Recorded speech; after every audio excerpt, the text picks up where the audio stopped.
kú ẹ tó yẹ pé second day tí Mohbad kú ní Bella Shmurda ti Musa be staircase ló ti do mọ́bẹ̀ ìtorí ẹ̀ ní Bella Shmurda ṣe lọ gbálẹ̀ 6 million fún ó ní àwọn èrò pọ̀ nù lè yà ní time dáadáa Bella Shmurda bọ́ síta kó sọ pé òdo ohun mi lẹ́yìn tí Mohbad kú káyé wa bàjẹ́ sórí kan ni mò ń wo ṣe fún ẹni olóṣèlú ẹlẹ́nu bí ẹnu òwìwí wèrè wa wọ singlet oní singlet black sọnù ìdí ẹ̀ dàbí frying pan táwọn Chinese fi ń ṣe ṣoimoin ẹ mọ̀ ṣoimoin ìdí ẹ̀ dàbí frying pan táwọn Chinese fi ń ṣe ṣoimoin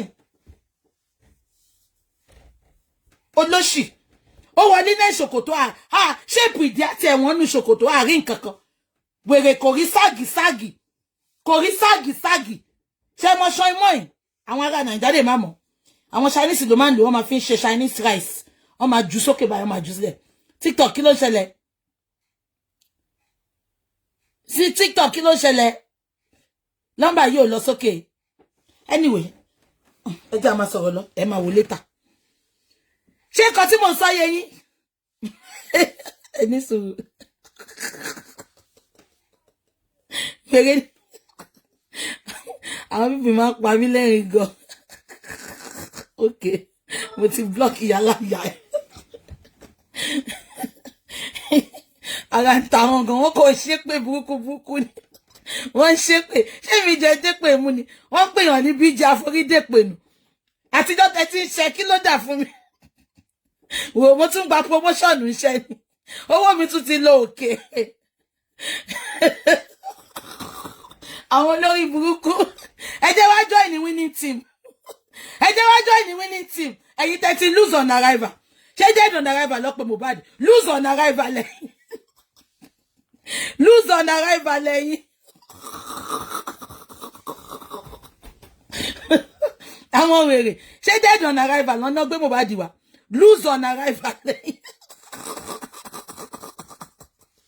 àwọn olóṣì tí n bá ní mo ní rẹ́rìn mi ò ní mọ̀gbà tí máa bẹ́yìn mi ń ta Bella ó wá yòrò dàbí kándù ẹbọ táwọn ṣẹlẹ̀ bá ń ṣẹ̀sìn jọ Sunday ẹ mọ àwọn kándù tó bá ń tò sáwọn pẹpẹ yẹn ẹ mọ tí kándù tó bá fi kándù sórí pẹpẹ tó bá ń yòrò bó ṣe ń yòrò nìyẹn á yòrò Bella Shmurda á yòrò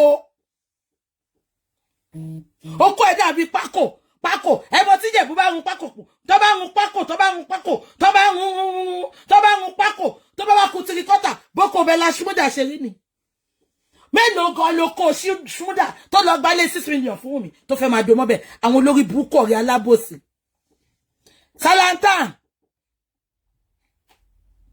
Salantan ìjọ tí máa kọ́kọ́ rí arúgbó ẹ̀ ẹ̀dẹ̀ ni mo ti rárúgbó ẹ̀ ó wà ní youthful age gan ugly Salantan ojú ẹ̀ dàbí pòyà rẹ̀ mi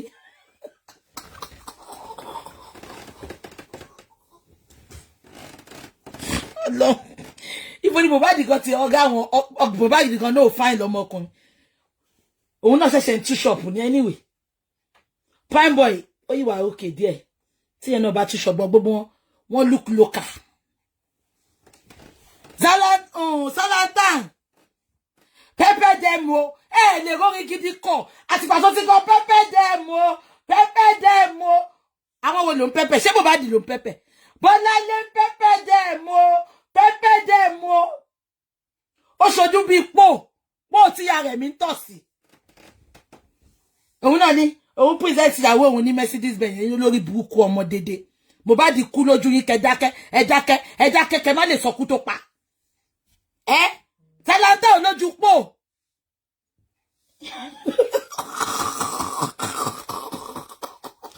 èyí máa sọ pé come and enter me fún mi kàìsí ṣé mi kan sọ fún mi pé mo fẹ́ lọ sọ́run lọ́sàn ni alẹ́ la máa yọ wọlé ni Jésù ò ní rí wa bàbá wọlé Salantan lójú pò ṣe mọ̀ pò bàbá yín post pò wọ́n flag this show and flag your destiny ṣé àti wá sọ̀rọ̀ ni èmi tí mo ti sọ nǹkankan èmi erùpẹ̀ lásán tí mo jẹ́ nìyàn ẹ bá gbé Salantan lójú pò kò bọ́ sí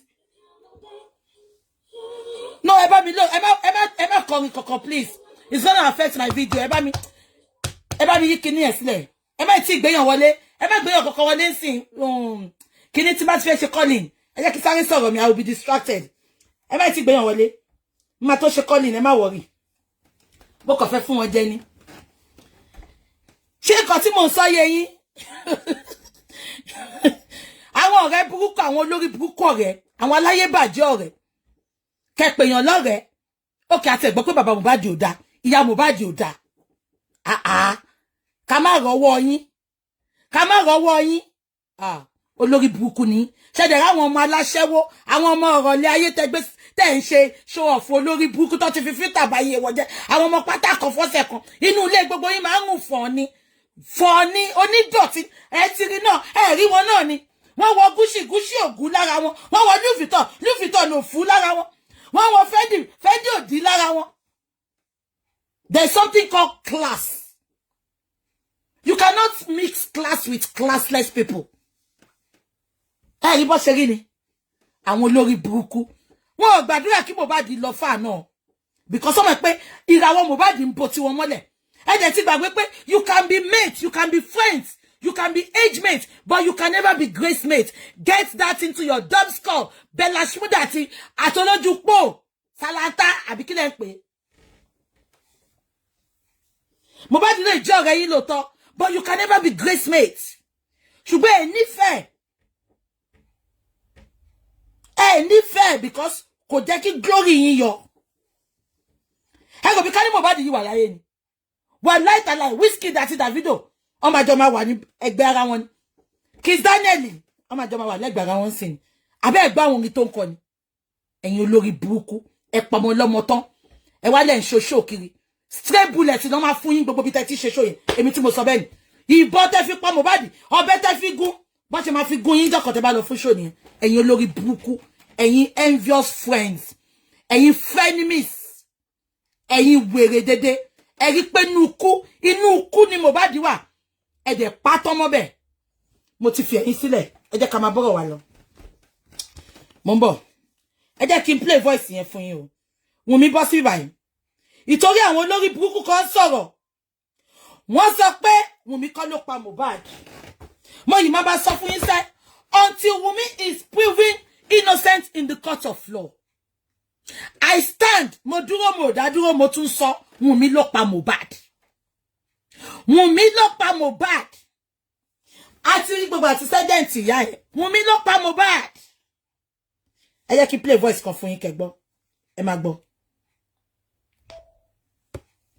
This is my other WhatsApp that we share the same. That we share the same iCloud with. Me, I'm not feeling okay in my life again. Okay, I'm coming.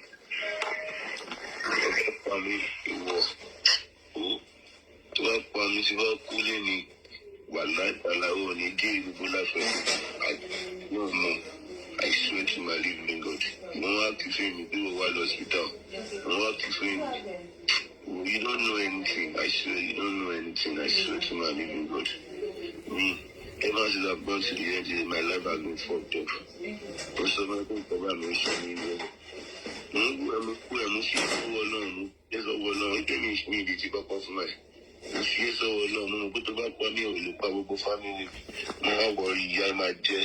Ṣẹ́gbọ́, mo mọ̀ pé tó bá pa mí, ò lè pa gbogbo family mi.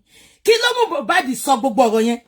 Kí la order, kí la serve? Kí ni Wùnmí ṣe fún Mohbad tí Mohbad tú gbogbo ọ̀rọ̀ sílẹ̀ bẹ́ẹ̀? Tó bá pa mí, ò lè pa gbogbo family mi.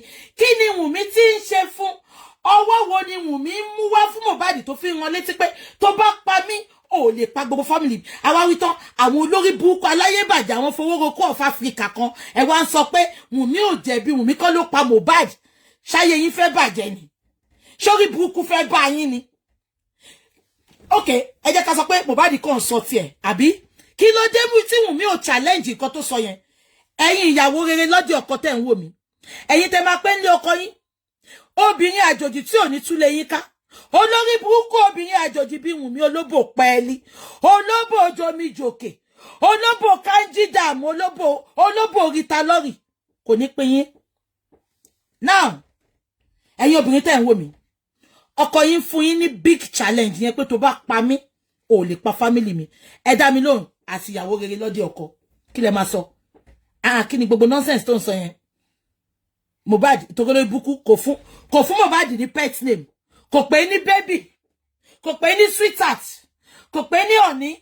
kò pé ní tomato puree kàkà kó pé Mohbad ní pet name Oba Lekki ló lọ pè ní pet name Ìtàláwà àwọn bàbá yín là ń fẹ́ Ìtàláwà àwọn bàbá fọwọ́ ra ìyá ọba bó tẹ̀ yẹ pọ̀ bọ̀ ò ní ń láyà àṣà máa fọwọ́ ra nípù olórí burúkú nípù tí ò fọwọ́ ra fún Mohbad ó deny Mohbad lóbò tó fi kú ni.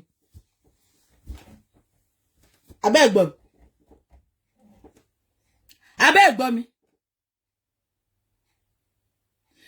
àti glory àwọn ti restrict yín ṣùgbọ́n ilé ìwọ àbí wọ́n nítorí àwọn like jù wọ́n ti restrict àwọn ẹ má worry abẹ́ ẹ bá ṣáà wo kò nídìí ẹ ṣáà máa wò ẹ rí ṣúgà báàgì yẹn náà ni tọ́wọ́n ẹ ṣe gùn bí ìgò magi bọ́ọ̀sọ bó jẹ́ Chinese nìkan ló ń jẹ ní kò yé wa mú fídíò mọ́ ẹ̀rẹ̀ tó bá wọ́n ti ń gbé àwọn tó ń gbé ní right wọ́n ti ń gbé ẹ jẹ́ ká máa sọ̀rọ̀ wá lọ́jàre stray bullet gan bá ṣúgà báàgì lọ́sàn-án ṣé kan tí mo sọ yẹ yín jàre gbogbo ẹ̀yin ìyàwó tẹ́ ń wò mí ni mo sọ sí yìí o pet name ó yẹ máa kọ pet name ẹ̀yin tẹ́ wà nílé ọkọ ẹ máa kọ pet name tẹ́ máa ń pe ọkọ yín sweetheart honey puree kí ló ń ṣe TikTok nǹkan kan ṣe TikTok o mi rí TikTok kí ló ń ṣẹlẹ̀ lọ́sàn-án ṣé gbogbo yín lọ sí ibi iṣẹ́ ni ó wà lára yín àníkẹ́ fàájà kẹ́ lọ invite àwọn èèyàn ok àwọn tí TikTok ti ń dá mi lóhùn cutie babe adéorí darling handsome ẹ̀yin tí Facebook ṣe é lọ́kọ ni husbandless bí tèmi nìyí ni àwọn tí Instagram àwọn yẹn kọ́ máa já okó gbà ni kọ́ máa já ẹ̀yin tí Instagram ẹ̀yin tèmi pumpkin ìyá àbèjì òfìfẹ́ sọ pé pumpkin màmá àbèjì lẹ́ official sẹ̀lẹ̀ sọ pé màmá àbèjì lẹ́ ẹ̀yin ò tẹ̀ wà romantic ó yẹ máa kọ nǹkan tẹ́ máa ń pọkọ yín ṣẹ́mi adébìn dear sweetie my desire oh there is love is sweet if you are eating with the right partner love is sweet adàfin ó ti tó ẹ má ṣàkóso wa tá lọ́kọ ó ti tó bae leader by herself bae come on bae ṣé ń gbọ́ mo tell my peace of mind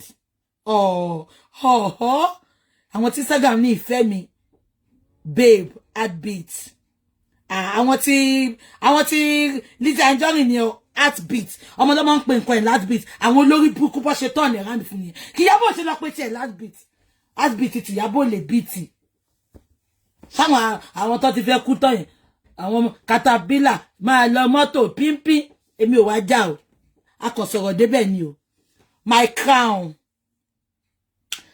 my love sound right oh God you wọ́n ti fìfẹ́ pa mí sí mi o wọ́n ti fìfẹ́ pa mí sí abẹ́gbọ́n yẹn ni sound mind ìfọ̀kànbalẹ̀ mi ẹ jọ ká sọ pé mi ni Mohbad ẹ̀yin ni Wùnmí ẹ fún mi lórúkọ tí Wùnmí ń pe Mohbad kí n tó sọ ẹ jẹ́ ká máa sọ lọ ṣé gbogbo yín ń gbọ́ mi o ó ti tó ẹ má fìfẹ́ pa wá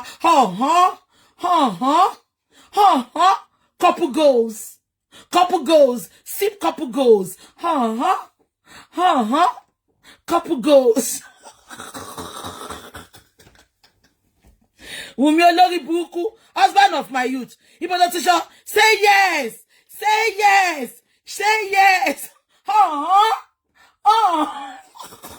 olóṣì gita lórí ni wò ìwà àti ṣe wàrà sí báyìí aṣọ òbúra èwo tún aṣọ òbúra ìlú ò lè tún gbé mi lọ aṣọ tẹ bá wà fún aṣọ òbúra ńkọ́ kí ló máa ṣẹlẹ̀ ẹ ń gbára mi dájú ó ní pepper soup òbó máa ta yín nìyẹn tẹ bá ń pọkọ pepper soup ẹ má jẹ́ ká waste time ayì máa pè wọlé now Mohbad wá ń challenge ẹ láì ṣe pé odi tí àbò ń lo hearing aid Wùnmí láì ṣe pé hearing aid ẹ sọnù ìgbà tí Mohbad sọ̀rọ̀ láì ṣe pàṣàkẹ́ wá nulẹ̀ tó wá gé tiẹ̀ lọ Wùnmí láì ṣe pa ṣòbòlá bàṣà láì ṣe pàṣàkẹ́ wá gé tiẹ̀ lọ Mohbad ń sọ gbogbo ọ̀rọ̀ yìí ó wá dákẹ́ síbi olórí burúkú ọmọ ẹjọ́ a nídìí ẹni tó rìkọ́dù fídíò yìí mo gbọ́ pé sọ pé Ìyábọ̀ lójú síta wọ́n ní Ìyábọ̀ Òjó lójú ṣe ń gbọ́ yẹn mosquito ó máa sọ̀kẹ̀ ẹ̀jẹ̀ yín pa ni ó ti tó ẹ ti bẹ̀rẹ̀ nìyẹn o ẹ jẹ́ ká máa sọ lọ ṣé ń gbọ́ mi Mohbad wá fún ẹ ní gbogbo accusation yìí Wùnmí ó wá dákẹ́ síbẹ̀ ó wá sọ̀rọ̀ wọ́n ní Ìyábọ̀ lójú voice note síta ó ṣe mí òun gbà ó ti ẹ̀dá tí ó wá ṣe voice note nsìn a máa bá bàbá jà pé bàbá ń parọ́ mọ́ ni ẹ máa gbọ́ lọ. ìyá ó máa jẹ́ forever wo. ẹ jọ̀ọ́ ẹ bá mi pe àwọn olórí burúkú tó support Wùnmí tó sọ pé à ń bú Wùnmí àjẹkọ́ ọmọ 24 years old àjẹkó nísìmí èèyàn tó ti pa ọkọ ẹ̀ èèyàn tọ́kọ ẹ̀ ti kú àjẹkó nísìmí. ẹ jọ̀ọ́ táwa bá tiẹ̀ dákẹ́ pé à sọ̀rọ̀ mọ́ ṣé nǹkan tí Mohbad sọ ń bí báyìí èpè ni Mohbad ṣẹ́ ẹ má gbàgbé pé Mohbad is a prophet ẹni àfi àmì òróró pè ní Mohbad Ọlọ́run ló pè é ó kàn lè máa fi orin kọrin Ọlọ́run ló pè é ó ní ẹ jẹ́ kí n sùn kẹ́tù gbọ́ ẹ má gbọ́. Ever since I've gone to the end of my life, I've been fucked up. But so many people around me showing me. I'm see so alone. There's a one now. It means me to keep up with my. You see so alone. But to back on you. Ṣé gbọ́ kan tí Mohbad sọ mò ń wú ẹ mò ń fi ẹ́ sí ọwọ́ Ọlọ́run ọmọ yẹn ò léyàn ṣùgbọ́n ní Ọlọ́run kí lọmọ yìí ṣe fún Mohbad tí Mohbad sọ pé mò ń wú ẹ mò ń fi ẹ́ sọ́wọ́ Ọlọ́run tó bá pa mí ò lè pa àwọn ẹbí mi ẹ bá wa dì mú.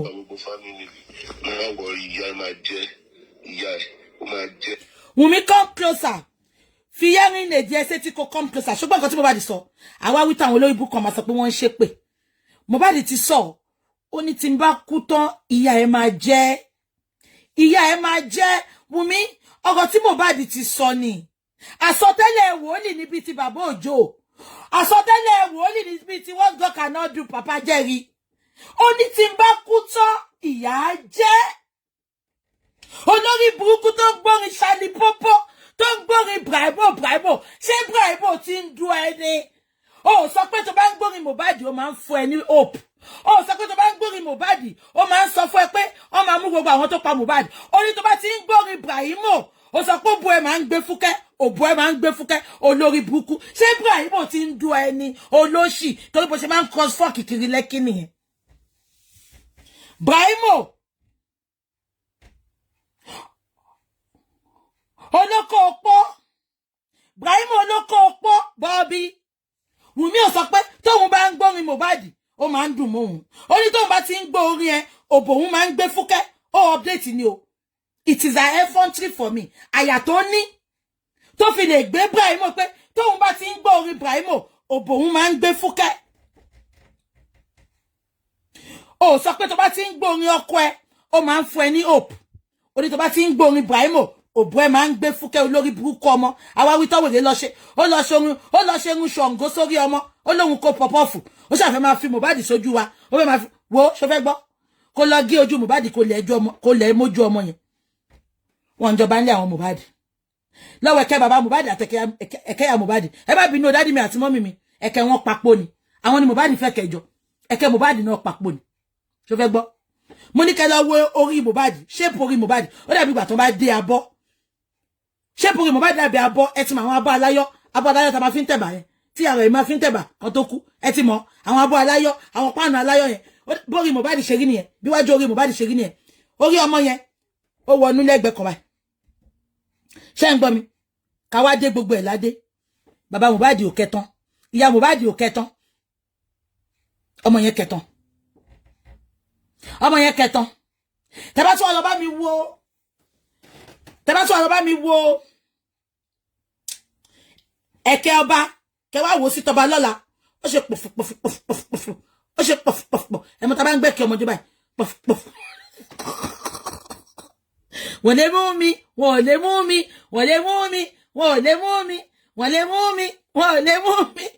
ẹ lọ wo ẹ̀kẹ́ ọmọ yẹn kẹ́ ṣe pọ̀fùpọ̀fù ìgbà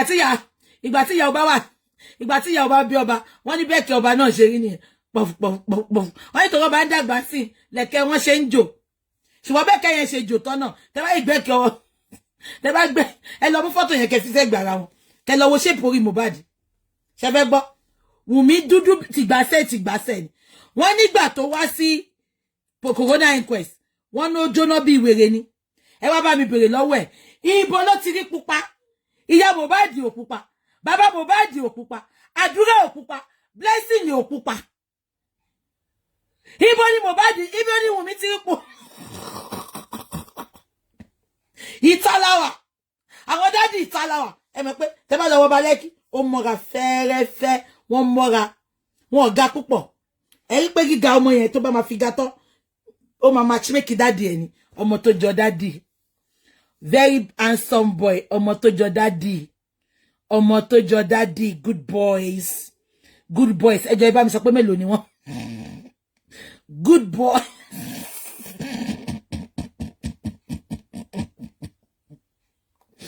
ẹ lọ gbẹ́kẹ̀ ẹjọ́ báyìí puff ẹ mọ̀ tá bá ń gbẹ́kẹ̀ wọn kékeré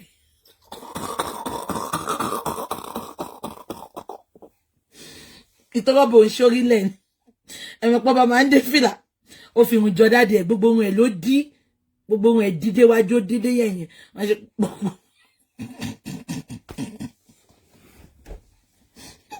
ẹ jẹ́ ká máa gbọ́. ó máa jẹ́ forever wo ìwọ kó máa regret life to live wà láìka láìsí.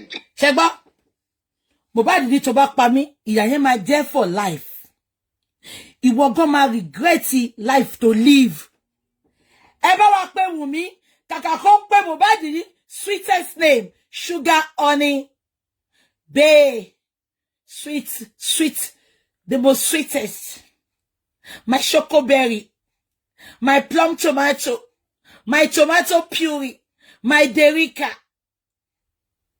my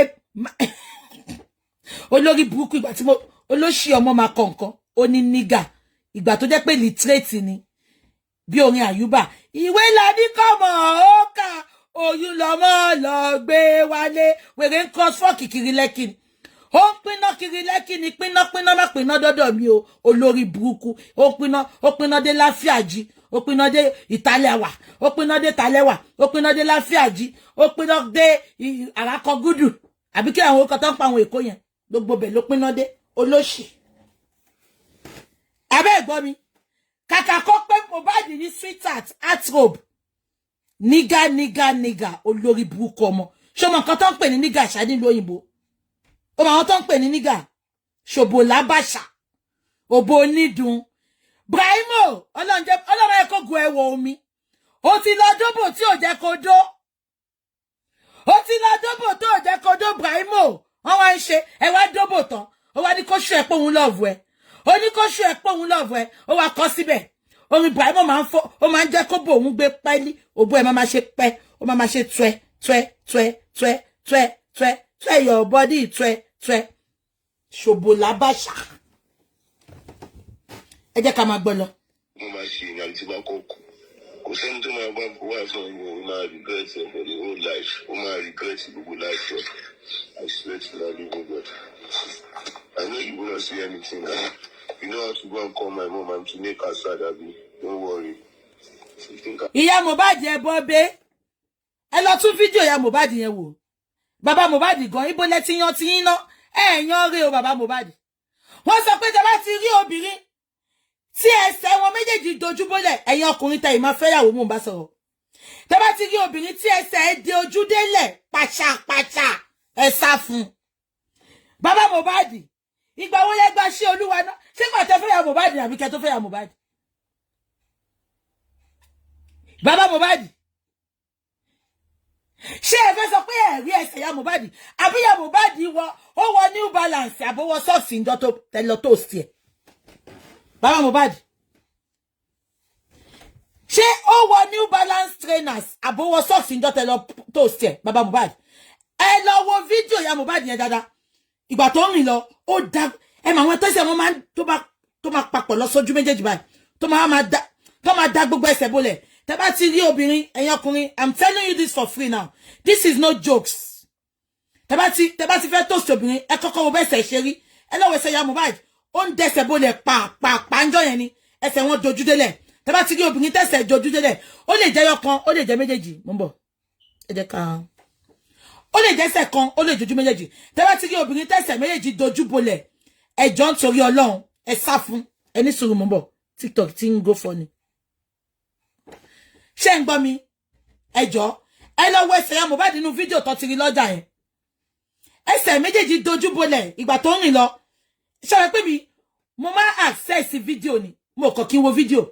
Mo wo gbogbo ẹ̀. Ẹsẹ̀ ṣe bí ṣe rẹ́sẹ̀ yẹn báyìí mo lábàjọ.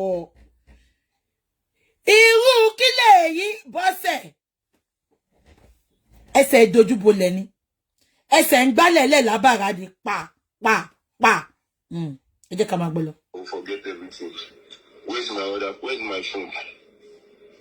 You can't talk. Where's my other phone? Shall I up till today? Phone Mohbad. Up till today, phone Mohbad. Ibo ni Wunmi fi phone Mohbad sí. Ẹ̀yin ọlọ́pàá Nàìjíríà. Ẹ lè ṣoríire o. Ẹ̀yin oníkun áàpù, oníkun pẹpẹ súpù. Gbogbo àwọn ìyá Ngozi, ìyá Chinedu, ìyá Dúpẹ́ gbogbo wọn láti fokodo, láti la oko mọ́, láti la ẹpọ̀n mọ́ lóbò ládùúgbò. Wọ́n lẹ́yìn ọ̀pá èèyàn. Dèní yìí tinú lẹ́yìn pa. Ṣé bẹ́ẹ̀ lẹ ya wèrè tó ní ẹ̀yin ọlọ́pàá Nàìjíríà? Ṣé bẹ́ẹ̀ lẹ ṣorí burúkú tó ní ẹ̀yin ọlọ́pàá Nàìjíríà? Ọlọ́run á dá fún gbogbo yín. Gbogbo ìyà tó fi ń jẹ mẹ̀kúnnù, Ọlọ́run á dá fún yín. Ẹ jẹ́ ká máa gbọ́ lọ. Where's my phone now? Talk now. It is not your phone. My stores are there too. Where's my other phone? Yes, let me open the phone. Let's prepare the phone. Where is my other phone? Where is my old WhatsApp? We share the same iCloud with me and you, Abi. Shari, ibi tí Mohbad, I don't know. I don't understand Mohbad. Taba wito ẹ sọ pé ogun ni. Wọ́n ní nǹkan tó bá ń ṣèyàn ló máa fi mú yàn. Wunmi rí Mohbad pé wà vulnerable. Ó dẹ̀ take advantage of him. Mohbad gone slow for my liking. Ó ti rí pé mo ń dóbò. Ó ti rí pé ń do lójú ẹ. Ó lè challenge ẹ. Ó lọ ń bá bàbá ẹ, ó lọ ń fẹjọ́ sùn. Ó lọ ń fẹjọ́ sùn Blessing. Why can't you challenge her? Why do you show Obo Wunmi ò lè Obo Wunmi níbo? Obo Wunmi. Tó bá lóbò wo ló korò jù láyé tí mo mi ni. Justice for Obo Wunmi. Justice for Obo Wunmi. Wọ́n do débi pé kò lè grip oko mọ́. Wèrè fi ká fọ̀ sí. Ó fi ká fọ́. Olórí burúkú. Ó ní virgin lòun gbà tó ń dọ́dọ̀ Mohbad. Ṣebí káńfọ̀ ló fi fọ̀. Káńfọ̀ ló fi fọ̀ náà. Àwọn tó ra kaya mátá lọ́wọ́ ẹ̀. Wọ́n ní wọ́n ní kò fọ́ kán sínú omi. Tó bá ti fọ́ sínú omi, wọ́n wá fún ẹ lọ́ṣẹ tó fi fọ̀. Ìjọ́ tí Mohbad wá kọ́kọ́ bí olórí burúkú, wèrè ti fi red ink. Ó fi sí pátá. Mohbad ò kúkú mọ̀ nǹkankan. Kò kúkú mọ̀ nǹkankan. Ìyẹn kàn fẹ́ ṣòbò lábàṣà ni. Sàrùn Naira Marley ti pé lọ jẹṣẹ́ yẹn nǹkan àlejò nínú ilé. Kò sẹ́ni tí ò ti do. Ó ti kọ́ ink sí pàǹtì. Wèrè bá ń ṣe olórí burúkú. Ó ń rin òbò mọ́kọ́ Mohbad bó ṣe ń rìn mọ́. Bó ṣe ń rìn mọ́kọ́ Brahimo. Ọmọ àlè Brahimo. Ó jẹ́ lọ forí ẹ lódò ìyá aláró.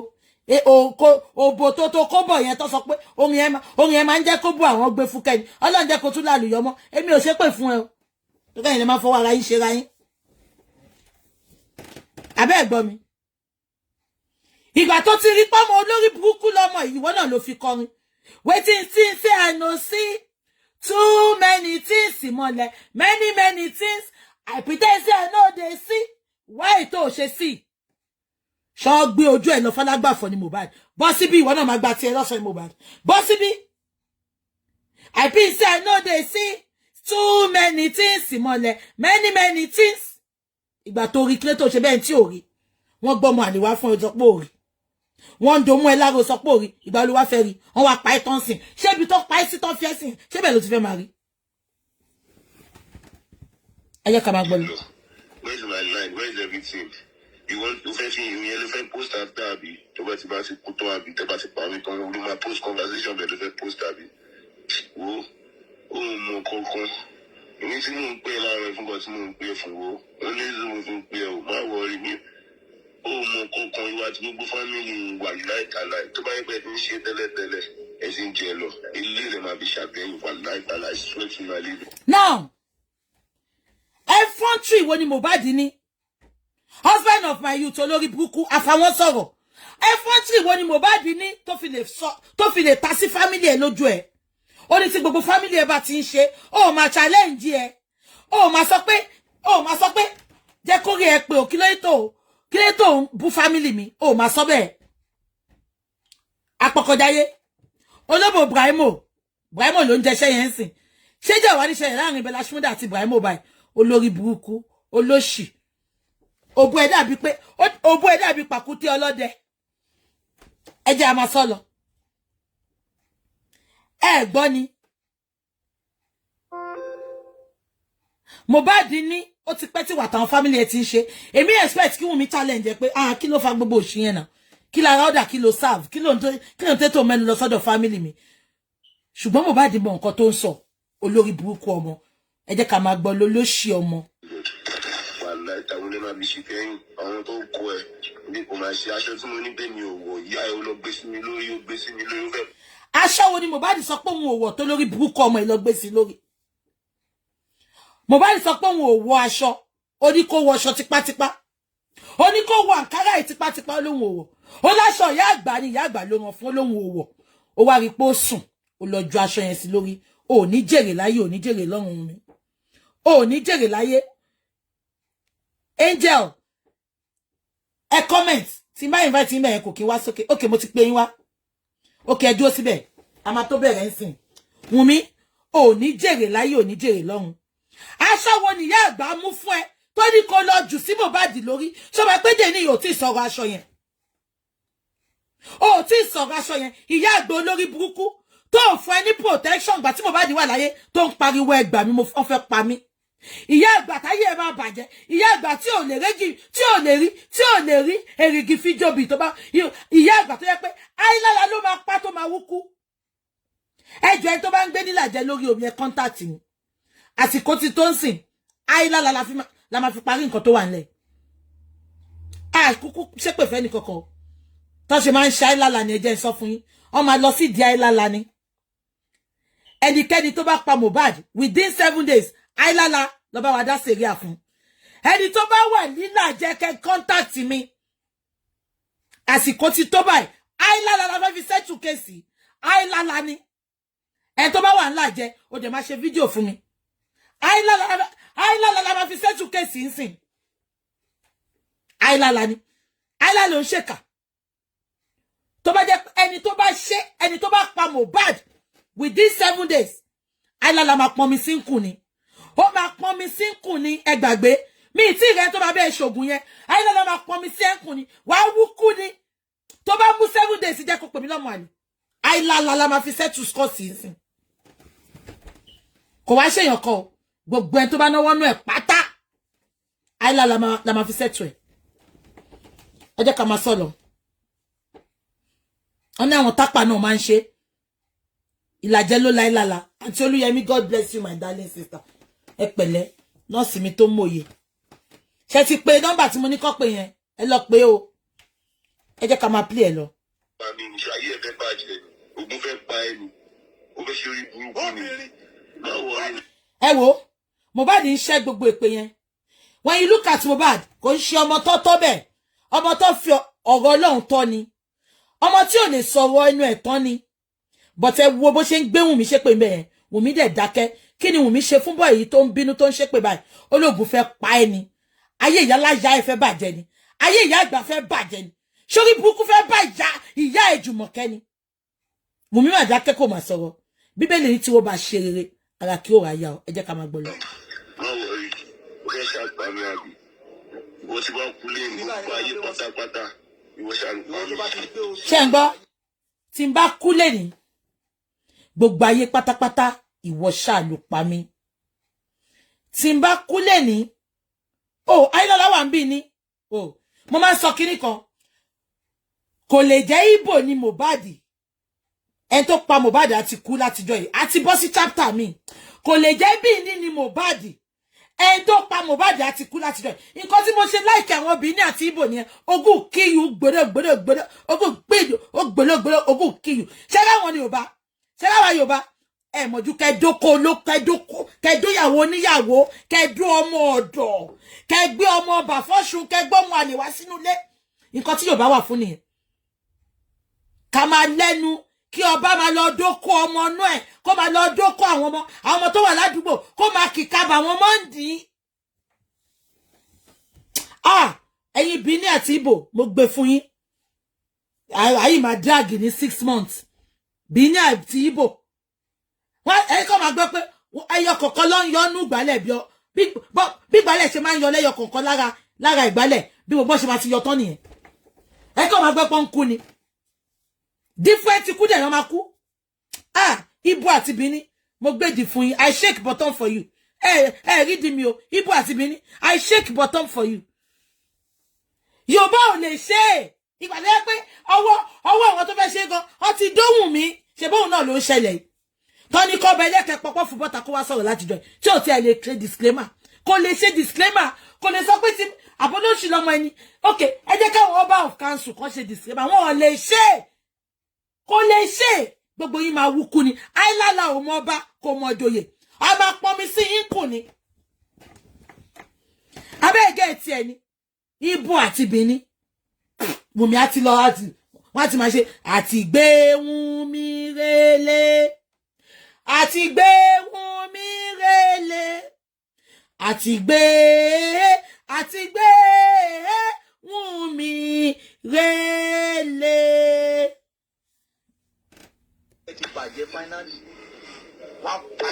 Okay, ó ti sọ́tàn bí mo ń bọ̀ mo tún fẹ́ play mi fún yín ẹ̀yin olórí burúkú tẹ́ sọ pé Wùmí ò ṣẹ̀ ni mo ń play gbogbo kíní fún o ẹ jẹ́ ká play.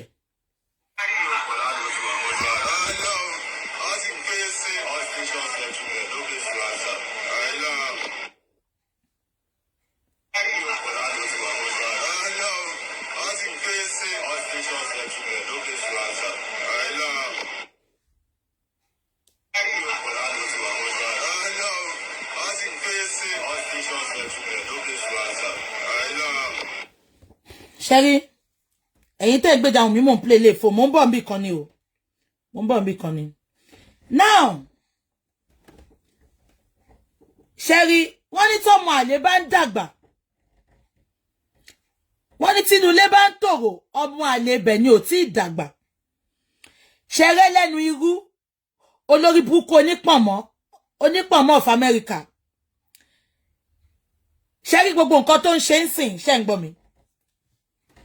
Ó fẹ́ buy love padà níbi tí ó ti sí love. Ṣé rò pé mo ti boss ti àṣírí ẹ̀ ti tú ṣé kí wá shocking. Ṣé rò pé àtijọ́ tí mo ti tú àṣírí ẹ̀ yẹn ó ti block mi. Ẹni yẹn ti block mi. Ó dẹ̀ sọ pé òun kọ́ lòun send message sí mi. Okay, ìwọ kọ́ why tó ṣe block mi. Ìjọ́ tí máa ń ṣe show máa jáde Friday. Mo ò ṣiṣẹ́ Friday rárá. So gbogbo all day ni máa fi wà pẹ̀lú yẹn má worry. Ma wọṣọ as in ma gbójú bọ́ta. Ìjọ́ tí mo ti ṣe show fún yẹn tí mo sọ pé òun ló fún mi ní information family ẹ̀ ó ti block mi. Now tó bá jẹ́ pé ìwọ kọ́ ló fún mi ní information family ẹ̀ kí ló block mi fún? Okay, ìwọ kọ́ ló l'account yẹn. Why did she block me? Karimo ti block mi. Ibi tó ti fún mi ní information yẹn ó ti block mi. Mo ti fẹ́ lọ bá ní pé o hello ọkọ ìyá mi o. Jọ̀ọ́ torí Ọlọ́run kí ló ń ṣẹlẹ̀? Sórí show tí mo ṣe lé wèrè ti block mi. Ọ̀rọ̀ dùn wèrè. Now, that is not the bone of contention. The bone of contention now is pé ṣé rí gbogbo pé tó ń bọ́ta yẹn wọ́n ti rí as betrayer nínú family wọn. Ó wá ń try best, ó ń ṣe gbogbo best ẹ̀. Ṣé ń gbọ́ mi? Láti convince àwọn family especially apọkọjáyé. Ó ń ṣe gbogbo best ẹ̀ láti convince ẹ pé òun kọ́ lòun sọ story ẹ̀ síta sẹ́. Now, ibi tẹ́ bá ti mọ̀ pé lórí burúkú ọmọ ẹ̀ ò ń ṣe mí ò ń gbà mí ni. Kí ló tí ìṣẹ̀lẹ̀ the second month tí Mohbad kú ṣe rántí pé òun ló kọ́kọ́ update fún ìyá wọn. Òun ló yẹ ká mọ̀ story ìyá wọn àti Wùmí. Ẹ jẹ́ kí n kà fún yín. She is trying so hard to let Wùmí be convinced that she's in support of Wùmí. Ẹni tó support àbúrò ẹ̀ kò sí bá àbúrò ẹ̀ ṣe lè jẹ́ tó. Màá play voice note yẹn fún yín ṣe rántí tó sọ pé ẹ̀yin minister of health ẹ gbà wá o ẹ̀yin obìnrin rere ẹ gbà wá o wọ́n fẹ́ pa àbúrò mi ò ṣe rántí kí ló sọ ó ní mi ò sọ pé Wùnmí ò mọ nǹkan tó pa Mohbad, ó sọ tí gbogbo agbọ́ ni, bá play ẹ̀ life fún yín sìn. Ìwọ tó lè sọ̀rọ̀ ọ̀rọ̀ yẹn, ó tún wá ń bọ́ta, ó ń bú bàbá Mohbad, ṣó lórí burúkú ni ẹni. Wàá bú bàbá Mohbad, jẹ́ ń gbé ẹ travailler. Ìwọ ló update kíní, ẹ jẹ́ kí n kà fún yín. Karimo ló update kíní sórí Instagram ẹ̀ níjọ́ náà. Ó ní, I want both of you to stop calling people around me. Ìyá Wùnmí àti Wùnmí ló ń sọ yẹn o. Stop spreading lies. I tried my best as a sister, but you paid me back with evil. You and your mother, just because I tried talking sense into you. Ṣé ẹ pé nǹkan tó wá sọ fún mi náà nìyẹn? Ṣé ẹ rántí? Oníjọ́ tóun ti bá Wùnmí àti màmá yẹn sọ̀rọ̀, màmá wọn sọ̀rọ̀. Oníjọ́ yẹn ló ti ń bínú sóhun, ló ti ń bóhun jà. Ẹjọ́ tó bá ti ń come out, ẹ máa bá wa máa update kíní fún sìn pé ṣó ti gbàgbé ni. Ìwọ ló ta family ẹ síta. Karimo, you sold your family out. All what you are doing is damage control. You made us to know that you did not say that Wunmi did not know what killed Mohbad. When you came to chat me up with your fake profile, Layo Gubayo, you told me that they should hold Wunmi and your mother very well, that they know what killed Mohbad. Why are you now going online to do damage control? You are a bomb bastard, olórí burúkú ọmọ, ẹlẹ́nu ru olóṣì, ọmọ jati, ọmọ tó ń gbé ìyá ẹ̀ síta. Ìwọ ló jẹ́ ká mọ̀ pé ìyá ẹ̀ gbé ẹ sílẹ̀. For the 10 years tó ti gbé ẹ sílẹ̀. Olókùnrin, olè márùn-ún ló rape ẹ. Èmi náà mọ̀, wọn gbọ́dọ̀ rape yan náà kó má kó sí lọ́pọlọ. Ìwọ tọ́pọlọ ẹ ti yòrò. Nǹkan tó máa ṣe fún ẹ l'Amẹ́ríkà yẹn. Ó ní dúró wò tán. I swear with my living God. Karimo, mo ń ṣe oúnjẹ lọ́wọ́ ni. Emma Bolo. You and your mother, just because I try talking sense into you. Even lions don't abandon their cubs. Emma Bolo. What kind of a mother abandoned her own kids? This is Karimo updating for her mother and Wunmi. This was 2 months when Mohbad died. Tobati upset someone. Hey, notice it. Oninu fufu ni. Igba towe upset. But she upset and going low one inbox me. Òun gangan ló fojú ẹ̀ wá comment sórí page wa tó sọ pé give it to her properly. Ó kọ sínú inbox yẹn náà. Ó ní aunty, give it to them properly. The same tone tó fi update yẹn, tó fi kọ sínú Instagram mi, the same yẹn náà ló fi kọ. Ẹ máa gbọ́. Even lions don't abandon their cubs. What kind of a mother abandoned her own kids? All the shit I went through and the shit going on now was because of you. It was because of you abandoning your children.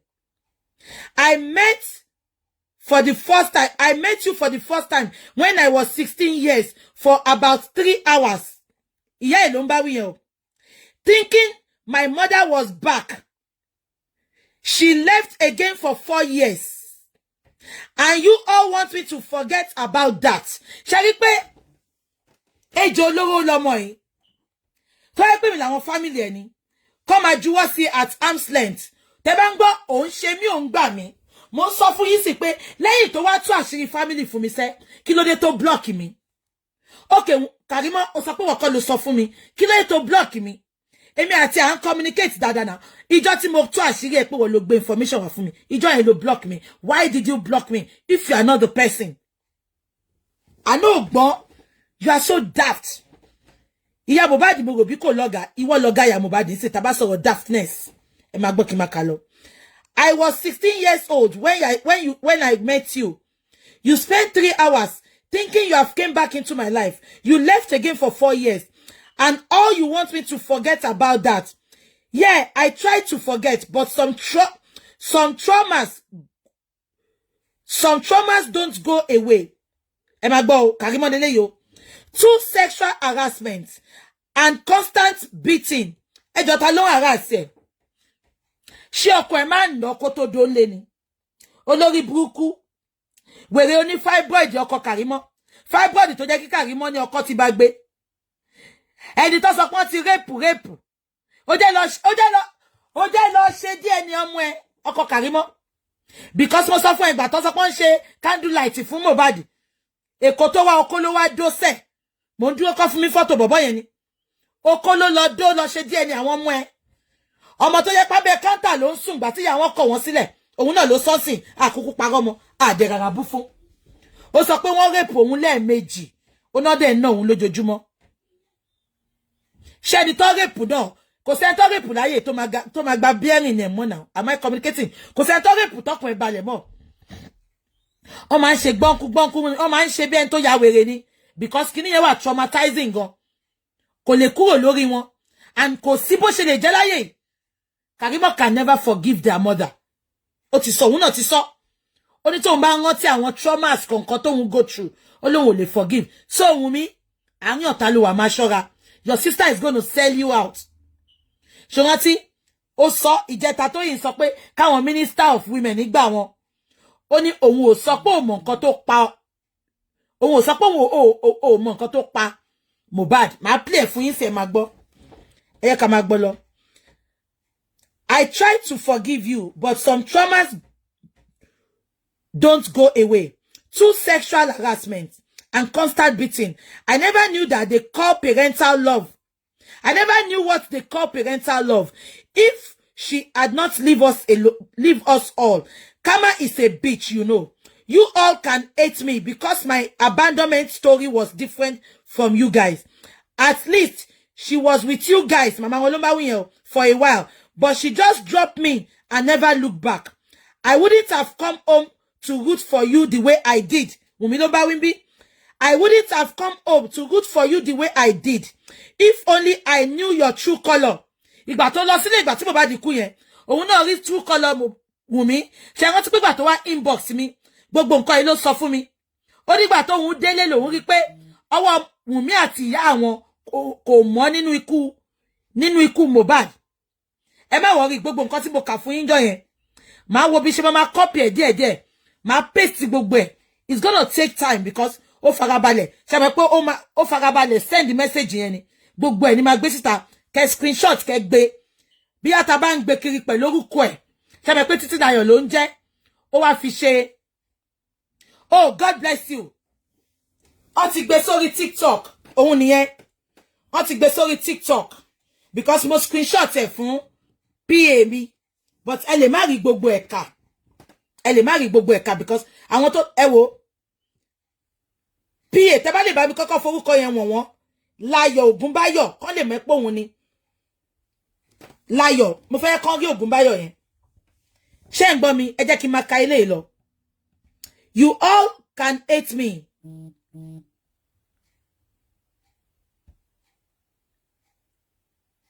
Shetiri, I live in USA. Karimo used to live in Manchester. Shetiri, ẹ bá mi sún gbogbo bí tó ti kọ story Tanwa bó ṣe gbé ojú Tanwa síta ẹ bá mi gbé síta kí gbogbo ayé rí. Angel ẹ tẹ́ bá worry. Mo máa gbé gbogbo ẹ̀ máa screenshot ẹ̀ máa gbé gbogbo ẹ̀ síta káwọn èèyàn lè rí ká dáadáa. Ká má ṣe paṣá fáwọn Instagram àti Facebook. Ṣé gbọ́. Now ẹ jẹ́ kí n máa kà lọ. Ó ní ẹ máa gbọ́ ó sọ pé I never knew what they call parental love. If she had not leave us. Karma is a bitch, you know. You all can hate me because my abandonment story was different from yours. At least she was with you guys for a while. But she just dropped me and never looked back. I wouldn't have come home to root for you, the way I did. If only I knew your true color. Ṣé mo sọ fún yín pé kò really close mọ́ Wunmi. Ṣé mo sọ fún yín pé kò really close mọ́ Wunmi àti Mohbad. 6 months kí Mohbad tó kú. Ni olórí burúkú ìṣẹ̀ṣẹ̀ mọ́ Mohbad. Ẹ jẹ́ kí n máa kà lọ. Remember, you guys didn't tell me about Mohbad until you had your baby. Kí ni mo sọ? Ẹ wo wèrè tó ń jà yìí ẹ̀yin tí Instagram. Tẹ́ bá ti rí wèrè tó já sórí Instagram, ṣé ti gbọ́? Karimo ló update yìí o. Máa gbé sórí Instagram kí gbogbo yín rí. Kẹ́ share kíní. Kẹ́ tag àwọn olórí burúkú Insta blog àti famous blog tó ń gbé gbogbo kíní wọn. Wunmi ti sanwó fún wọn. Wọn ò ní gbé ti bàbá Mohbad, wọ́n á gbé ti Wunmi. So nǹkan tó ṣe yẹ kí gbogbo yín máa share kíní nìyẹn. Ṣé ń gbọ́? Ẹ jẹ́ kí n máa kà lọ. Ó ní I wouldn't have come home to root for you the way I did. If only I knew your true color. But I knew that of your mother. Remember, you guys didn't tell me about Mohbad until you had your baby. Just because I told you to go home and also come to US for your masters. Ṣebí tó bá ka university ló máa ka masters Karimo lórí burúkú. Ìwọ ka masters ló ń ta pọ̀nmọ́ l'Amẹ́ríkà. Your masters. But you refused after paying 300,000 to the traveling agent. Keep calling and spreading lies about me. I warned you, but you never listen. Bring it on. Shetiri, ó ti fẹ́ máa bá Wùnmí jàjẹ́ rọ̀fọ̀. Wọ́n sọ pé off comment section lórí IG, olórí buku. Àṣírí ẹ̀ ti tú now. Internet never forget. Thank you, I am Bisola. This was her update. The first update she did for Wunmi and her mother. The second month Mohbad died. Ẹ jẹ́ kí n máa kà lọ fún yín. Now, ó tún lọ sókè. Only you think you can build your mansion on another man's piece of land. Ìyá ló ń bá wí bí o. Ó ní ṣé ìyá òun rò bí pé ó lè kọ́ ilé sí orí ilẹ̀ Mohbad. Ilẹ̀ tí ìyá ìgbà ló ń sọ mí báyẹn o. Kò lè work. Ìyá ló máa bá níbẹ̀ Ọlọ́run. This one wey una do, ẹlẹ́dàá mi máa bí yín. Àdàbí ló máa dá. Everything I said to the public was nothing but the truth. But ọmọ ọ̀sán ló ń kó pọ́npọ́n bá ìyá ẹ̀. Time will tell. Ọbẹ̀ tẹ́ fi àbòsí sè, ó máa padà rú pa yín ni. Ṣẹ́gbọ́? Ṣẹ́gbọ́? Ó ní gbogbo nǹkan tó ń sọ fún public pátápátá. Ó sọ pé òótọ́ ni kò ń ṣe rọ́. Olórí burúkú ọmọ ẹ̀ ló wá mú bàbá Mohbad lẹ́ni. Ṣọ́rọ̀ ọdún lẹ́nu ẹ̀. Ìwọ tó ti ta family ẹ ní 1p. Ìwọ ló wá padà fẹ́ máa ṣẹ́rí wọ́n ti cast ẹ̀.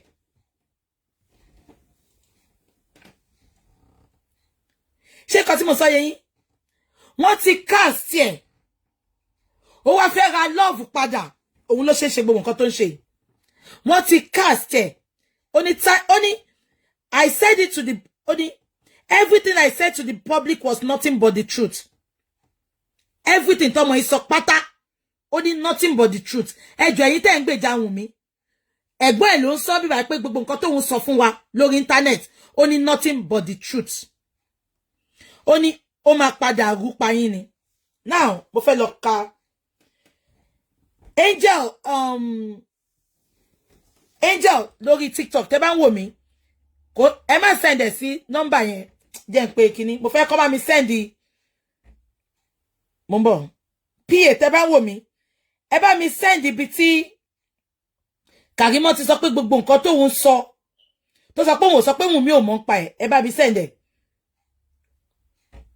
Hold on, ẹ jọ̀ọ́ ẹ má bínú. Yeah, òun ni. Ẹ̀yin tí Instagram ìtorí tí mo ṣe ń ṣe kíní. Because mọ̀ nǹkan tó ń ṣẹlẹ̀. Ọmọ tẹ́ ń wò tẹ́ ń praise pé ó ń gbèjà àbúrò ẹ̀ yẹn. Ó ti sell àbúrò ẹ̀ out. Tẹ́ bá ń gbọ́ sell out. Ó yẹ máa gbọ́. Mo ń bọ̀. Ẹ máa gbọ́ o.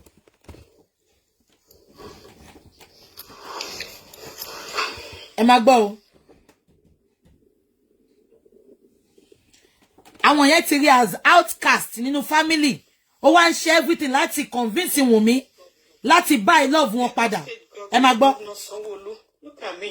I'm on my knees. Mo ń bẹ̀ yín ni. I'm pleading, I am begging you. The wife of the Lagos State Governor. The wife of the Lagos State Governor. I know the governor might be busy because of Lagos activities. The wife of the Lagos State Governor. Ìyàwó Sanwó-Olú, ẹ wò mí o, orí ìkúnlẹ̀ ni mo wà yìí o. Ẹ wo bó ṣe dọ̀tí.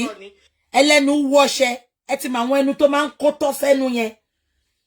Ẹ mọ àwọn tó máa ń kó tọ́. Ẹ wo bẹ́nu ẹ ṣe ń wọ ọṣẹ itọ́. Ẹ yẹ ká máa gbọ́ lọ very dirty. Ẹ wo bó ṣe dọ̀tí. Ẹ wo bó ṣe dọ̀tí. Ẹ̀yin ọkùnrin ẹ̀ ń try o. Ẹ sọ pé ìkan náà lòbò. Ẹ sọ pé ìkan náà lòbò ojúlẹ̀ ń dó. Bí ìbá wọn tó ẹ wọkọ ẹ̀ náà. Ẹ wọkọ ẹ̀ náà. Ẹ wọkọ ẹ̀ náà bó ṣe rí. Ẹ wo bó ṣe rí. Ó mà ṣe o. Ẹ jẹ́ ká máa gbọ́ lọ. I have not eaten bí mo ṣe délé lẹ́yìn ni mo rí wàhálà tó tún ṣe. They were cursing Liam. They were cursing Liam today, and that got to Wunmi. I called her tonight. I was not happy with the situation that I met her. I'm calling on the wife of the Lagos State Governor. I'm on my knees. Look at me. I'm still on uniform. I'm on my knees. Ní èèyàn kọ́kọ́ o. Lẹ́bí àlára o. Ní Ọlọ́run ọba. Èmi ò sọ pé kò. I'm not trying to say Wunmi doesn't know what happened. Ṣé ti gbọ́? Ẹ bá mi confirm tẹ́ bá ti gbọ́. Instagram ṣé ti gbọ́? Ẹ̀yin tẹ́ ń support ẹ̀. Oni, I am not saying Wunmi does not know what happened to Mohbad. Ṣé ti gbọ́? Ẹ jẹ́ n bá yín sọ sẹ́yìn. Ibi tí mo ti fẹ́ kẹ́ gbọ́ nìyẹn. Ẹ wo ẹnu ẹ̀ bó ṣe dàbí òbò ẹran. Ẹ wo bó ṣe ẹnu ẹ̀ ń ìtọ́ tó ń wó lẹ́nu ẹ̀. Ẹnu ẹ̀ ẹ mọ òbò ẹran. Ẹ mọ ẹran obìnrin. Tó bá pa ẹran. Ẹ mọ bí òbò ẹran ṣe máa ń rí bẹ́nu ẹ̀ ṣe rí nìyẹn. Ṣé gbọ́ nǹkan tó sọ?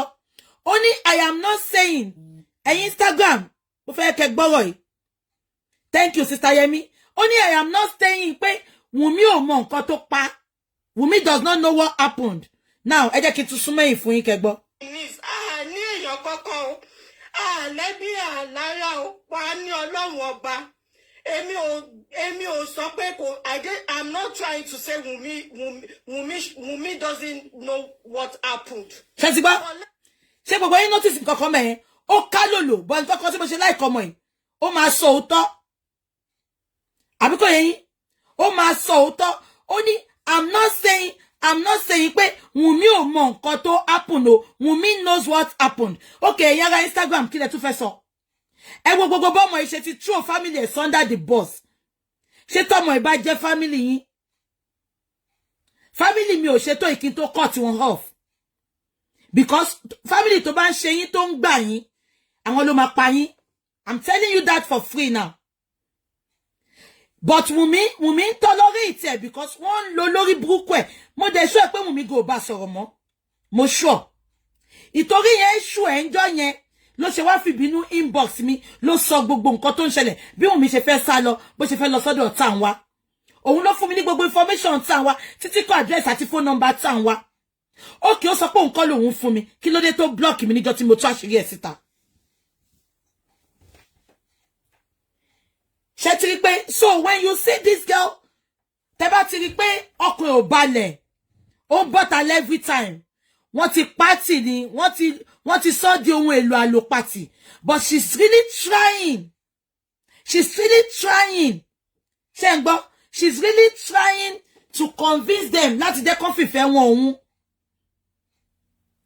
Ìjọ́ tí Wunmi fẹ́ jáde tó fẹ́ ṣépè ṣé rántí òun ló ṣe update Wunmi fẹ́ bọ́ta o go and watch Wunmi on ó ń ṣe she's really trying ó ń ṣe damage control ó ń ṣe everything just to convince them pé kó fa òun mọ́ra padà wọ́n á tún jẹ́ kó rí àṣírí á tún lọ sọ fẹ́ lómi ṣe pé mi ti lose ẹ̀ ń sìn èmi dẹ̀ ti lose ẹ̀ kó lọ sí hellfire because ẹni tó bá ti kò sí bí family yàn ṣe lè burú tó àbí kò yẹn kò sí family yàn bó ṣe lè burú tó tẹ́ni tàkísà ni tàkísà.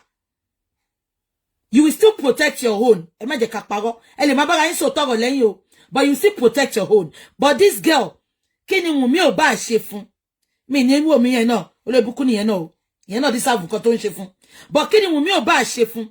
Kò ṣe kíní kò ṣe kejì ló ti throw àbúrò ẹ̀ under the bus. Báwo ló ṣe bá bọ́tà tó máa sọ pé I am not saying Wunmi does not know what happened to Mohbad. And you want them to trust you. You want them to trust you. Someone is stupid ni so daft ni. It is only a stupid story. Toban ba ẹlẹ́rìn àwọn ló máa pa ẹgbẹ́ yín. Ẹ lọ kọ sílẹ̀. Ẹ dẹ̀ lọ kọ sílẹ̀ o. Ó yìí máa túbọ̀ ta wá sọ nǹkan tó túmọ̀ o. Kò lè inbox èmi mọ́ sìn. Ṣé mọ̀ pé ó ti block mi. Àbí kan tí mo sọ yé yín. Kò lè inbox mi mọ́ sìn because ó ti block èmi. But ẹ lọ kọ sílẹ̀. Bó ṣe ń wá ojú rere wọn tí ò rí yẹn. She will still come out. And still come and talk. So bí ṣe solo ṣe ń ta fẹ́ máa dá lónìí. Òun fún ara ti expose Wunmi náà. Òun náà ló sọ orúkọ tí Wunmi ní lórí passport. Ẹ tún mọ̀ nǹkan tí ọmọ ìṣe lánàá. Ẹ lọ wo update tó ṣe. Ó ní few days later. Ó ní ọmọ ọba lọ́la. Ó ló máa pé 1. Ìgbà tó bá pé orúkọ ọmọ yẹn, ó kọ prince sí náà. Ṣé rántí? Ṣé pé òun ló fọgbọ́n tag Wunmi mọ́ ọba gan. Káwọn èèyàn tó máa pe ṣé ń gbọ́ káwọn èèyàn tó máa pe ọmọ yẹn lọ́mọ ọba òun ló kọ́kọ́ bẹ̀rẹ̀ tó ń tàgì Wunmi mọ́ ọba ó máa pe prince tó bá ti ń dárúkọ ọmọ yẹn tó bá ti ń ṣe show á máa ṣe prince so ìgbà táwọn èèyàn tó wá sọ pé ọba yẹn ló ní ọmọ ọwọ́ Wunmi ṣe rántí wọ́n wá put 2 and 2 together pé abájọ tó lórí burúkú ọmọ Kàrímọ̀ tó bá ń pọ ọmọ yẹn ní prince ìgbà tó bá update lánàá sí ṣe rántí ó tún pọ ọmọ yẹn ní prince ṣé pé ọmọ yìí ó ń fọgbọ́n ju àbúrò ẹ̀ under the bus ó ń tú àṣírí àwọn Wùnmí ò dẹ̀ mọ̀ pé ó ń tú àṣírí àwọn tó bá máa sọ́sìn á sọ pé òun fi ṣeré ni o òun ti mọ̀ pé a máa sọ̀rọ̀ ọmọ yìí mọ̀ nǹkan tó ń ṣe honestly ó jẹ́ kọ́ ìbọn ló jẹ́ kó fi pa ìyálà ìyá ẹ̀ because tẹ́ bá sọ pé ta ló gbé Wùnmí síta lẹ́ni ọmọ ẹni kí ló update fún lánàá tó pe ọmọ yẹn ní prince kí ló fọgbọ́n sọ fún wa ó ń ṣe bí òun gbà mí lọ́mọ yìí ó dẹ̀ ń jẹ àbúrò ẹ̀ ó dẹ̀ ń yín àbúrò ẹ̀ ló ìkànnà ó dẹ̀ ń fi atẹ́gùn sí ó ń ṣe mí òun gbà mí ẹ jẹ́ ká fìyẹn lẹ́sìn now mo fẹ́ sọ nǹkan kan fún gbogbo yín mo rí àwọn olórí burúkú kan tó sọ pé ìgbà tí bàbá Mohbad mọ̀ ẹ́ pé Wùnmí ń dókó kiri ó ní kí ló dé tó fi lọ dọ̀bálẹ̀ fún bàbá Mohbad mo máa fún yín máa ṣe yànnàyànnà ọ̀rọ̀ yẹn fún yín lọ́sàn-án yìí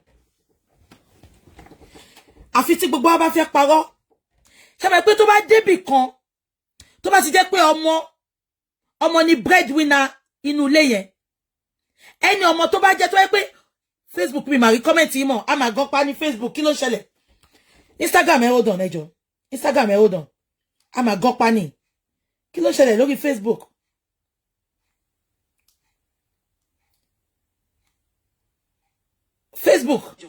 Instagram ẹ hold on ó dàbọ̀ ti flag wa o kí ló ṣẹlẹ̀ lórí okay wọ́n flag wa ẹ má worry mo ẹ ti ń comment ṣé ń gbọ́ mi gbogbo yín now mo fẹ́ sọ kíní kan lẹ́ni mo ti rí pé wà ń bẹ́ẹ̀ má worry ẹ̀yin tẹ́ ń sọ pé ṣé bàbá Mohbad ò mọ̀ pé Wùnmí ń dòdòkìdò kó tó lọ dọ̀bálẹ̀ fún àwọn fámìlì Wùnmí now ẹ jẹ́ kí n sọ̀rọ̀ kan fún yín lọ́sàn-án yìí tí bá ti sọ eléyìí tán màá pe nọ́mbà síta Angel ẹ gbá àwọn èèyàn sókè so ẹ máa pè wọlé màá fún yín màá ṣí open line fún yín ṣé ń gbọ́ mi now ṣé gbogbo yín rántí pé tí òbí bá ti wà tó ti jẹ́ pé ọmọ ló ń fìdí òbí ọmọ ló ń tọ́jú òbí ìwọ̀nba lòbí lè sọ̀rọ̀ fọmọ yẹn kó gbọ́ àfi tẹ́ bá fẹ́ parọ́ it takes the grace of God àti òbí tó ń rí jẹ ló máa sọ pé ìyàwó tó ń fẹ́ yẹn o má gbèdénú ilé mi ìyàwó tó ń fẹ́ yẹn o mo ò ní wá sí ìyàwó ẹ ẹjọ́ ẹ bá mi kọ̀ǹkọ̀ ẹjọ́ ẹ bá mi kọ̀ǹkọ̀ Mohbad ló ń fìdí bàbá ẹ̀ ní mọ́mẹ́ǹtì yẹn Mohbad ló ń fìdí ìyá ẹ̀ ní mọ́mẹ́ǹtì yẹn even if at all tí bàbá bá rí pé Wùnmí ń dókó kiri ṣé gbogbo yín gbọ́ Mohbad gan rí pé Wùnmí ń dókó kiri kò lè challenge Wùnmí bàbá ẹ̀ ló ń fẹjọ́ sùn àti ẹ̀gbọ́n ẹ̀ Blessing gẹ̀tẹ̀ ni Mohbad gan ò lè challenge Wùnmí àmọ́ nǹkan tí Mohbad àti Wùnmí dàpọ̀ tí Mohbad fi ń bẹ̀rù Wùnmí kàkà kí Mohbad challenge Wùnmí pé òun rí ẹ tó ń dú ẹ kò lè sọ bàbá ẹ̀ ló lọ sọ fún àtẹ̀gbọ́n ẹ̀ Blessing àti Myson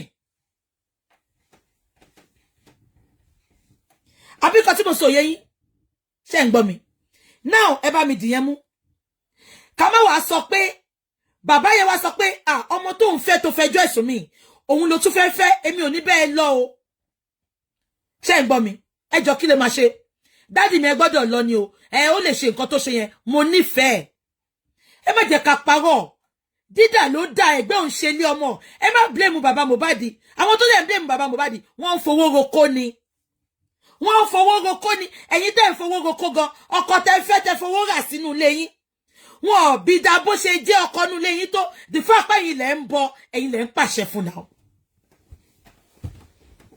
abeg get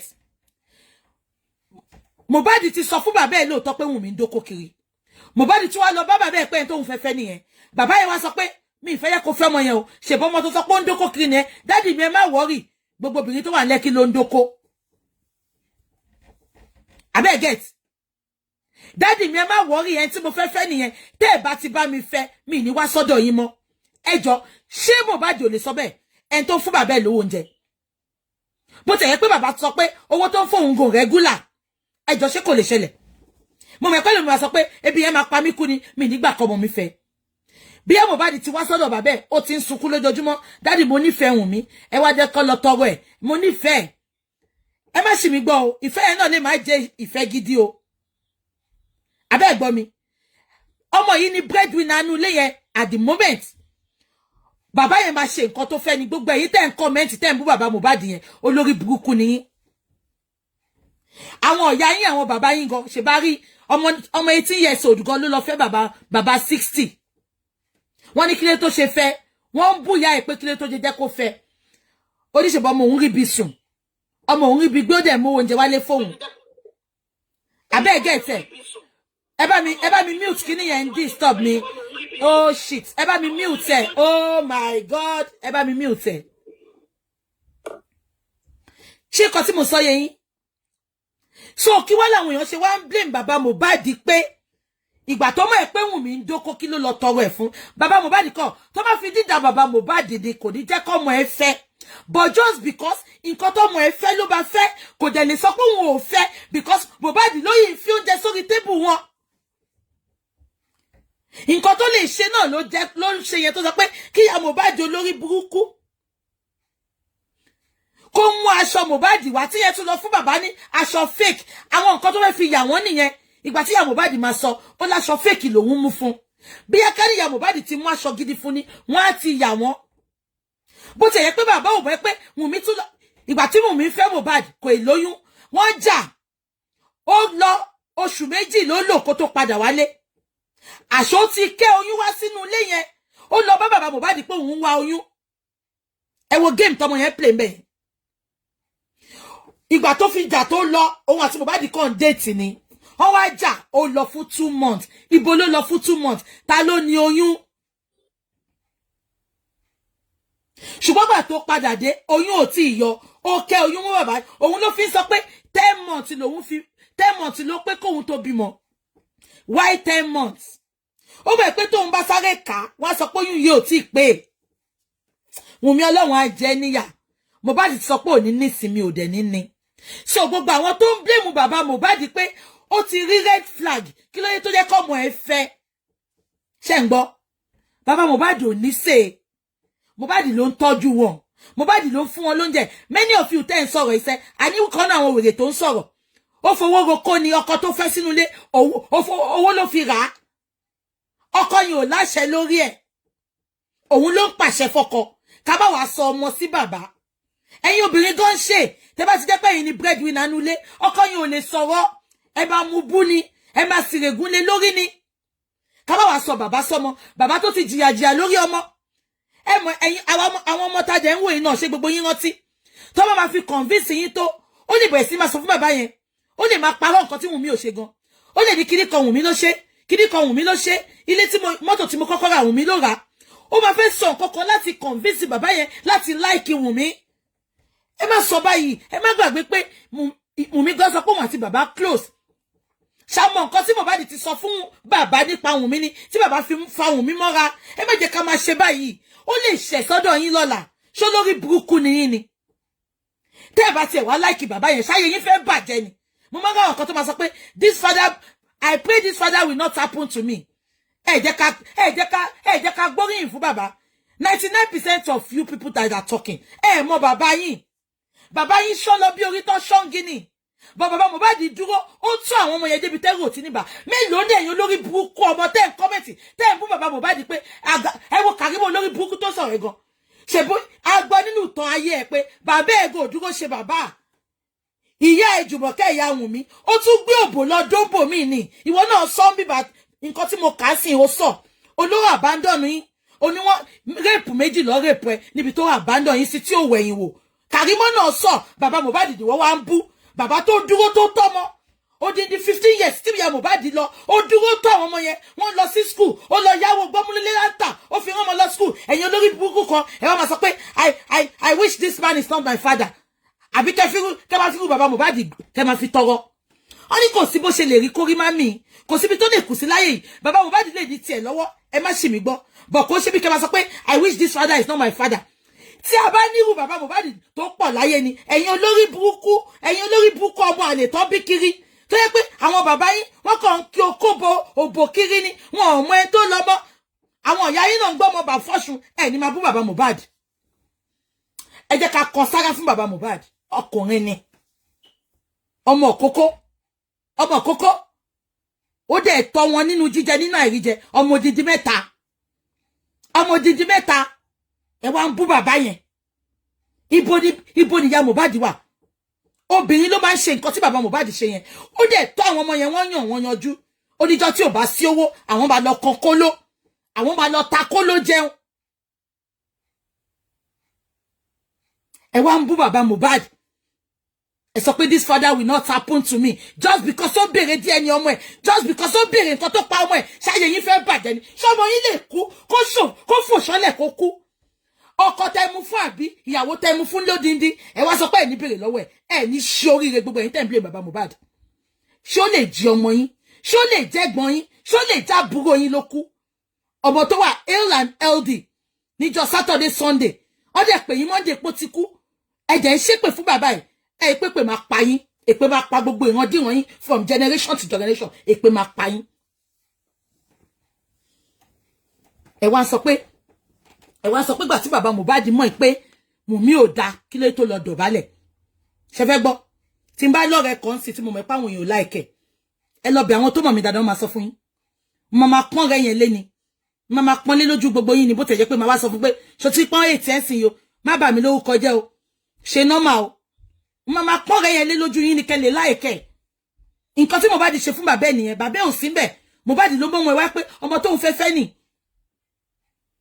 kò dẹ́ ṣe pé bàbá dédé lọ tọrọ ẹ̀ ìgbà tó lóyún lọ tọrọ ẹ̀ so why are you blaming this man it can happen to anybody olórí búkú yẹn tẹ̀dẹ̀ ń bẹ bàbá yìí tẹ̀dẹ̀ ń bú bàbá yìí ọmọ yín ló pàṣẹ back to back fún inú ilé ṣèbọn tẹ̀ sọ pé bàbá burú mú ó burú díẹ̀ inú ilé ọmọ tí ló ń pàṣẹ náà gbogbo àwọn ọmọ 15 16 àwọn bí ọmọ mi tó ń dóbò kiri náà àwọn ló lọ ṣiṣẹ́ tó mọ́ wálé fún yín ṣọ́ bí yín dákẹ́ béèrè lọ́wọ́ àwọn ọmọ yẹn pé ibo ló ti rówó ni ẹ kí n lè béèrè gbàgbé pé àwọn ló ń bọ yín ẹ wá ń bọ̀ ta ẹ̀ ń bú bàbá oníbàbà ṣó lórí burúkú ni yín ni ṣáyé yín fẹ́ bàjẹ́ ni ẹ̀ẹ́dẹ̀ fi ọ́nìkà tó dọ́mọ ẹyẹ lóró ọ́nìkà fi wora wa wò ẹ fàbẹ́rẹ́ yẹn gúnra yín náà tẹ́ bá fẹ́ dájọ́ oró ẹ lọ gbé kọ́nà ọmọ yín ṣánlẹ̀ kẹ pàjẹ́ kẹjẹ́ ká mọ bó ṣe ń rì ẹ̀yin olòṣì jàtijàti ẹ̀yin hypocrites if hypocrite was a person Nàìjíríà ló ní lọ́wọ́ jù kí ló dé ìkà ò jẹ́ ṣe tiẹ̀ bẹ́ẹ̀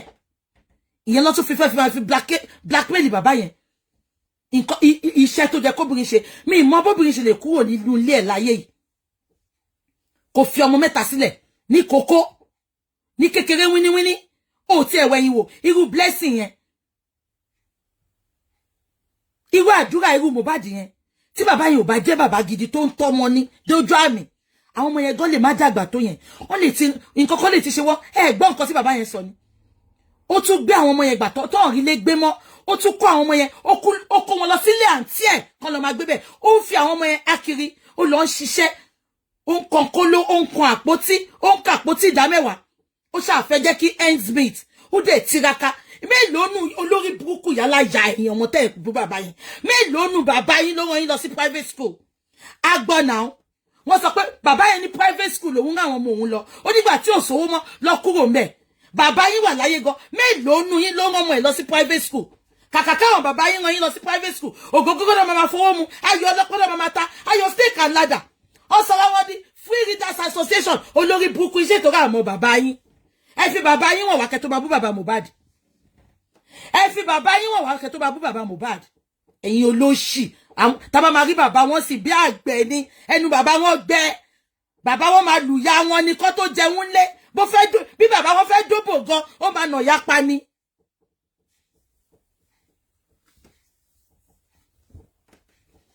Exactly àwọn tó wà láìjì wọn ò ní clue nǹkan tó ń ṣẹlẹ̀ so they are constantly attacking baba Mohbad. You should ask questions and stop talking. ẹ̀ ń bú baba Mohbad ẹ̀yin olóṣì jàtijàti ẹ̀yin tó yẹ pé bàbá yín ó bá lọ mọ gógóró yó ni ó máa jábọ́ sínú gọ́tà ó kò mọ bọ́mọ ṣe ń jẹun kò mọ bọ́mọ ṣe mu yúnífọ́ọ̀mù lásán bàbá yín gan ifo ẹ̀yin tẹ̀ ń bú bàbá Mohbad ọkọ tẹ fẹ́ sílé gan lọ́wọ́lọ́wọ́ ẹ̀yin young youth tẹ̀ ń bú bàbá ọkọ tẹ fẹ́ sílé lọ́wọ́lọ́wọ́ gan ọkọ tẹ fẹ́ sílé lọ́wọ́lọ́wọ́ ẹ̀yin lẹ́ ń bọ̀ náà ṣé kò ṣẹlẹ̀ nílùú òyìnbó táwa yìí ni wọ́n fọkọ bí aláìfọkọ wọ́n máa fi ọkọ àwọn lóyìn sanwó lé àwọn lóyìn ra uniform fọmọ láì ṣe pọ́kọ yín kú olórí burúkú yẹn wá ń bú bàbá Mohbad ẹ̀ ń bú bàbá Mohbad ẹ̀ ní jèrè ẹ̀ gbogbo nǹkan tó tara yín jáde ẹ̀ tó bá tún bú bàbá Mohbad mo gbèdì fún bàbá Mohbad mo kan sára sí yín mélòó náà ọkùnrin ló lè ṣe àìgbàgbé ayé àtijọ́ sìn ọkùnrin ayé ìsìn ìlú òyìnbó ta wà even ní Nàìjíríà obìnrin ló ń ṣèṣe ọkọ obìnrin ló ń ṣèṣe ìyàwó ọkọ dẹ̀ wá lé working corpse father ni wọ́n àwọn bàbá bí ọkọ ẹlẹ́dẹ̀ Ọlábànjí orí social media lọ ti tọrọ owó school àwọn ọmọ ẹ̀ fún orí social media lọ ti gbalé fún orí social media lọ ti pa ṣọ́ọ̀bù pàrágà tí owó 20,000 naira orí social media lọ ti gbà fún ó dẹ̀ ní ọmọ lọ́wọ́ ìyẹn ló bú bàbá Mohbad ṣé ọkọ tí ẹ̀gbọ́n ṣèṣe ọkọ nulé ẹ bèrè lọ́wọ́ ẹ̀ ọkọ ẹ̀ wà láyé bí aláìsí ni working corpse lọkọ ẹlẹ́dẹ̀ Ọlábànjí ìyẹn ló wá bú bàbá Mohbad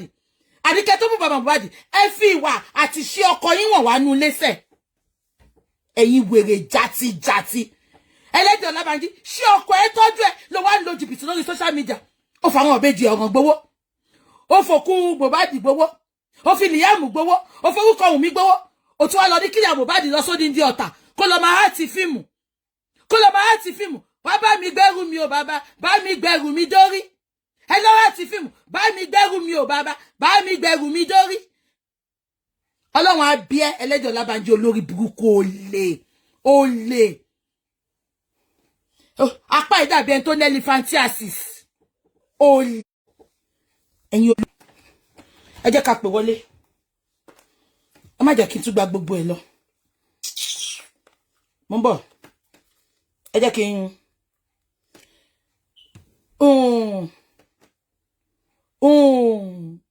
Angel ó yẹ jẹ́ kí first person sọ̀rọ̀ lórí TikTok ẹ jẹ́ kí n pe nọ́mbà tó máa pè lórí Instagram ẹ̀yin Instagram kò sí nọ́mbà tẹ́ máa pè sí ẹ jẹ́ lè join Facebook ẹ pè ẹ jẹ́ lè pè náà tẹ́ bá gbọ́ máa pe nọ́mbà yẹn sí direct number ni ó dẹ̀ wà lórí WhatsApp Angel ó yẹ jẹ́ kẹ́ tó bá sọ̀rọ̀ ẹ jẹ́ kí n pe nọ́mbà fún Facebook a máa fún àwọn alẹ́ ẹ̀kọ̀ọ̀kan and please ẹ jẹ́ kó jẹ́ 2 minutes please 2 minutes àǹtí ẹ dúró ẹ jẹ́ kí sáré pe nọ́mbà táwọn tí Facebook máa pè mo ń bọ̀ mà ẹ jọ̀ọ́